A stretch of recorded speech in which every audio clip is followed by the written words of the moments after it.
नमस्कार। लोकसभा चुनाव के 7वें चरण यानी अंतिम चरण के लिए होने वाली वोटिंग 1 जून को होगी। गुरुवार को शाम प्रचार का शोर शांत हो गया। यूपी की 13 सीटों में से काशी सीट और गोरखपुर भी शामिल है। यूपी की 13 सीटों पर इस चरण में मतदान होना है।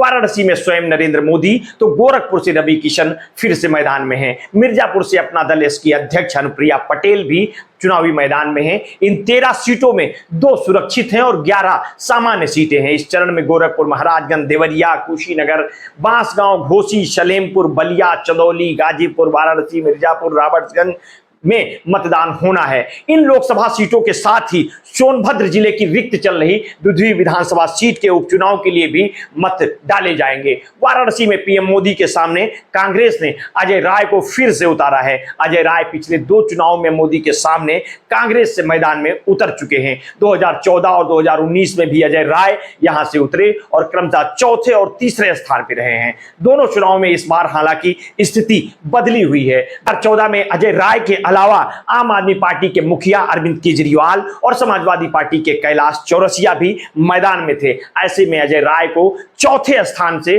संतोष करना पड़ा था। 2019 में अजय के अलावा सपा की शालिनी यादव भी शामिल थी, तब अजय राय तीसरे स्थान पर रहे। इस बार पीएम मोदी से अजय राय का सीधा मुकाबला है। ऐसे में उनकी कोशिश वोटों के फासले को कम करने पर ही है। गोरखपुर में भाजपा प्रत्याशी और मौजूदा सांसद रवि किशन का मुकाबला सपा प्रत्याशी काजल निषाद से है। काजल रवि किशन को बाहरी बताते हुए खुद को इस जिले का बहुरिया बताती हैं। ऐसे में लड़ाई को स्थानीय बनाम बाहरी बनाने की कोशिश हो रही है। यहाँ निषाद वोट हमेशा बेहद अहम भूमिका में रहा है, जो इस बार बिखरता दिख रहा है। इस बार लड़ाई काफी दिलचस्प है। यह वही सीट है जहां मुख्यमंत्री योगी के सांसद पद से इस्तीफे के बाद हुए चुनाव में सपा ने प्रवीण निषाद को यहां से जीत दिलाकर चौंकाया था। सपा का पूरा जोर एक बार फिर काजल निषाद के नाम पर निषाद वोटों को अपने पक्ष में करना है।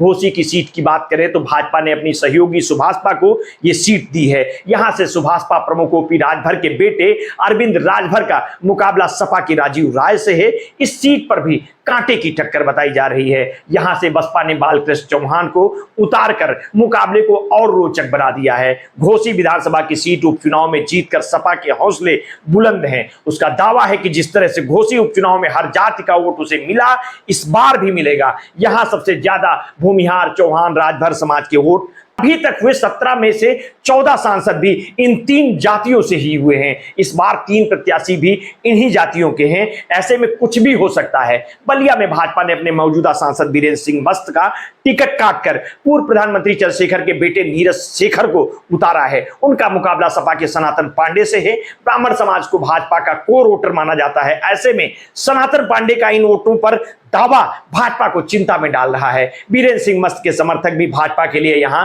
परेशानी का सबक बने हुए हैं। ऐसे में अंतिम समय तक भाजपा स्थितियां अपने पक्ष में करने में जुटी रही है। 2 दिन पहले ही मुलायम सिंह यादव के करीबी और कद्दावर सपा नेता माने जाने वाले नारद राय को बीजेपी ने अपने पाले में कर लिया। राम इकबाल सिंह की भी वापसी हो गई है। इसमें भाजपा की स्थिति अब मजबूत नजर आ रही है। वहीं गाजीपुर सीट की बात करें तो यहां पर मुख्तार अंसारी के भाई अफजाल अंसारी को सपा ने मैदान में उतारा है। उनका मुकाबला भाजपा के पारसनाथ राय से है। पिछली बार की बात करें तो भाजपा के कद्दावर नेता और केंद्रीय मंत्री रहे मनोज सिन्हा को हराने वाले अफजाल अंसारी के हौसले पर इस बार भी बुलंद नजर आ रहे हैं। तब सपा और बसपा का गठबंधन था। इस बार स्थितियां थोड़ी अलग हैं। हालांकि बसपा ने छत्री समाज के उमेश सिंह को मैदान में उतारकर चुनाव को रोचक बना दिया है। कहा जा रहा है कि उमेश सिंह जितना बढ़िया लड़ेंगे, भाजपा को उतना ही नुकसान हो सकता है।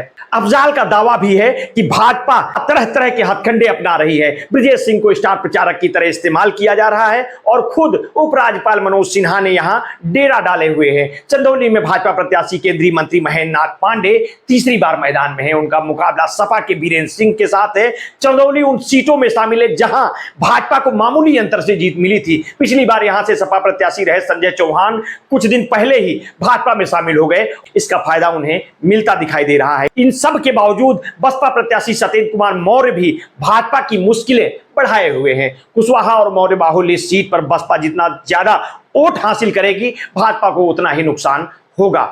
सपा के साथ उसके कोर वोटर यादव और मुसलमान रहते ही हैं और वीरेंद्र सिंह अपने सजातीय वोटों के सहेज पाते हैं तो पासा पलट भी सकते हैं। मिर्जापुर की सीट भाजपा ने अपने सहयोगी अपना दल एस को दी है। अपना दल एस के खुद अध्यक्ष अनुप्रिया पटेल मैदान में हैं। उनका मुकाबला सपा के रमेश बिंद से है।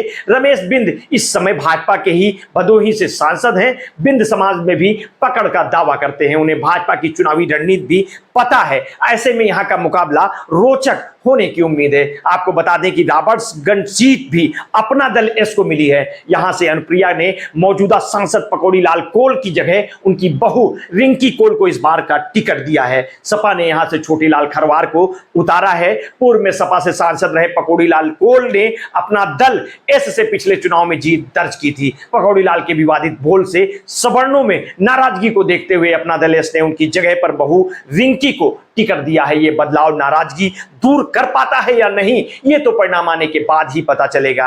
रिंकी कोल मिर्जापुर की 96 विधानसभा सीट से विधायक भी हैं। वहीं सपा से उतरे छोटे लाल खरवार भाजपा से सांसद रहे हैं। महाराजगंज की बात करें तो भाजपा के मौजूदा सांसद पंकज चौधरी 7वीं बार सांसद बनने के लिए मैदान में हैं। उनके सामने कांग्रेस के बीरेंद्र चौधरी मैदान में हैं। जहां पंकज चौधरी 6 बार सांसद बन चुके हैं, वहीं बीरेंद्र चौधरी लगातार 5 बार विधानसभा चुनाव हारने के बाद विधायक बने हैं। यहां बसपा ने मुस्लिम प्रत्याशी मौसमी आलम पर दांव लगाया है। इस बार कुर्मी बिरादरी से बीरेंद्र चौधरी के मैदान में आने से चुनावी गणित कुछ उलझी हुई मानी जा रही है। ऐसे में इंडिया गठबंधन की मजबूती मानी जा रही है। सलेमपुर सीट की बात कर लें तो यहां भाजपा के रविंद्र कुशवाहा को पुनः मैदान में उतारा है। यहां सपा ने रमाशंकर राजभर पर भरोसा जताया है। बसपा ने अपने पूर्व अध्यक्ष भीम राजभर को उतारकर इस सीट के चुनावों की काफी रोचक बना दिया है। आपको बता दें कि यहां पर राजभर जाति के 2 उम्मीदवार के चुनाव मैदान में आने से चुनावी गणित बिगड़ गया है। यहां सीधी टक्कर की बजाय त्रिकोणीय लड़ाई बन गई है। वहीं देवरिया में भाजपा ने शशांक मणि त्रिपाठी को उतारा है। यहां से कांग्रेस ने अखिलेश सिंह को टिकट दिया है। भाजपा प्रत्याशी शशांक पहली बार चुनाव मैदान में है, लेकिन उनके परिवार के लोग लंबे समय से राजनीति में रहे हैं। शशांक के दादा एमएलसी थे, वहीं उनके चाचा विधायक। इनके पिता लेफ्टिनेंट जनरल प्रकाश मणि त्रिपाठी उथल सेना अध्यक्ष पद से सेवानिवृत्त होकर राजनीति में आए और 2 बार के सांसद रहे हैं। वहीं अखिलेश प्रताप सिंह की बात करें तो वो 2012 में बांसगांव लोकसभा क्षेत्र अंतर्गत रुद्रपुर विधानसभा क्षेत्र से कांग्रेस के टिकट पर विधायक चुने गए थे। इस सीट पर मुकाबले को त्रिकोणीय बनाने में बहुजन समाज पार्टी के संदेश यादव लगे हुए हैं। दलितों के अतिरिक्त अल्पसंख्यक मतदाता भी काफी निर्णायक भूमिका में हैं। कुशीनगर में भाजपा के मौजूदा सांसद विजय दुबे का मुकाबला सपा के अजय सिंह से है। पिछले 5 साल में कभी भाजपा तो कभी सपा के साथ रहे स्वामी प्रसाद मौर्य भी अपनी नई पार्टी जनता राष्ट्रीय सोशलिस्ट समाज पार्टी के बैनर तले से मैदान में हैं। बसपा ने शुभ नारायण चौहान को यहां से टिकट दिया है। बताया जा रहा है कि इस सीट पर पूरा समीकरण स्वामी प्रसाद मौर्य पर टिका हुआ है। बांसगांव में भी भाजपा ने कमलेश पासवान को पुनः मैदान में उतारा है। उनके सामने कांग्रेस के सदल प्रसाद मैदान में है। अनुसूचित जाति के लिए 62 वर्षों से सुरक्षित बांसगांव लोकसभा सीट पर भाजपा से कमलेश पासवान 4थी बार मैदान में हैं। कांग्रेस के प्रत्याशी सदल प्रसाद भी इस बार बड़ी मजबूती के साथ मैदान में हैं। वहीं बसपा के डॉक्टर राम समुज सर्वजन हिताय के नारे संग जीत के समीकरण गढ़ रहे हैं। फिलहाल इस सीट पर इस बार कमलेश पासवान के लिए राह सरलता से आसान नहीं लग रही है। अब अंतिम चरण का मतदान 1 जून को होना है। बीते शाम चुनाव प्रचार थम चुका है। 7वें चरण के मतदान के लिए प्रशासन अलर्ट मोड में देखा जा रहा है। विपक्षी दल ईवीएम सुरक्षा पर ध्यान दे रही है, तो बीजेपी भी जीत के बाद 125 दिन का कार्य योजना बनाने में व्यस्त है। मोदी जी ध्यान योग के माध्यम से मीडिया मंडी को कैमरे के साथ अपने चेहरे पर ध्यान केंद्रित कराए हुए हैं, जिससे वे किसी महापुरुष से कम न दिखें। खैर, भक्ति काल में महापुरुष तो हैं ही, देश की एक बड़ी आबादी को मुफ्त राशन देकर उपकार कर रहे हैं। आप लोग भी हमारे साथ जुड़े रहिए। चैनल सब्सक्राइब नहीं किया है तो कर लीजिए। बीच बीच में वीडियो शेयर करते हुए हमारे मनोबल को बढ़ाते रहिए। अपने स्वास्थ्य के प्रति सचेत रहें, सजग रहें, अपना ध्यान रखें। बहुत बहुत धन्यवाद। साधुवाद।